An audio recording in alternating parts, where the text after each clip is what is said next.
2003 সালে। আমি 4 সালে ঢাকা শহরে এসে পায়ের রিক্সা ধরে রিক্সা চালায় খায়। বিগত আওয়ামী লীগ সরকার আমলে 2016 সালে নাইট ছিল দক্ষিণবঙ্গের ডিসি। আমার একটা রিক্সা খাইয়া নেয় অটো গাড়ি। আমি অটো কিনি 2016 সালে। কত কি নাম তোমার? কি নাম? আমার নাম বুলবুল। বাড়ি কোন জায়গায়? ঠিকানা? নওগাঁ জেলা মান্না থানা। আমার গাড়ি 2016 সালে একটা খাইয়া নেয় অটো। হ্যালো গেল 2017 সালে আমি আরেকটা কষ্ট করে কিনি, সেটাও গাড়ি খায়। সেটা একটা হিন্দু একটা ডিসি চালাইছিল, উনি আমার গাড়িটা ধরে উনি খাইলে আমার গাড়ি দেয় নাই। গেল এই দূরে গেল।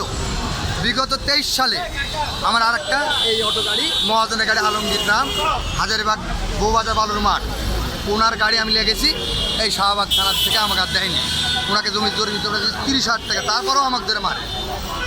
গেল এখানে সব গেল। শেখ হাসিনা সরকার পালাইছে 24 সালে। আমরা আন্দোলন করার পর শেখ হাসিনা সরকার পালাইছে। আমরা আসলাম না আন্দোলনে? আসলাম কিনা? বেশিরভাগ আন্দোলনে আসলাম। তো আমরা তাড়ানোর পর আমরা এই গাড়িটা বানাইছি। বানায় আমার লোন কি বল সুদ হয়েছে।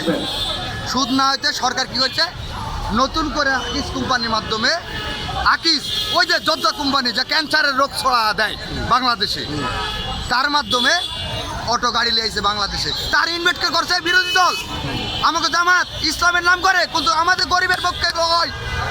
উনি আমাদের গরিবের পক্ষে লয় কেমনে? উনি আমাদের যে গাড়ি ছাড়লো 20 লক্ষ মানুষ, আমরা আমার কি একটা কথা কইছে বিরোধী দল, এই তোমাদের গাড়ি চালা হচ্ছে কইছে? কোনো সময় কইছে? একজন আপনার কষ্ট করছে কইছে? আমরা তো ছোটবেলার থেকে আপনাদের ঢোয়াচ্ছি না? আমরা মানুষকে দেখাইছি। অপমান করেছে, কানের উপর চল মেরে দিচ্ছে। রে যাবি না কেন মাদার চোখের বাচ্চা? যাবি না কেন? চল মেরে দিচ্ছেন। দেননি আপনারা? আজকে পারমাণবিক বিদ্যুৎ কেন্দ্র স্যার বলেন আমি অশিক্ষিত মানুষ, শিক্ষিত নয়, অল্প এলাকায় শিক্ষিত পাবে। পারমাণবিক বিদ্যুৎ কেন্দ্র বিশ্বের কয়টা দেশে আছে? তার মধ্যে আমার দেশে একটা আছে। আমাদের গার্মেন্টস শ্রমিকের ওই যে গার্মেন্টস শ্রমিক যারা আছে, দেখেন ওই জায়গায় গার্মেন্টস শ্রমিক যারা আছে, তাই না? কেন আজকের সমাবেশে আগত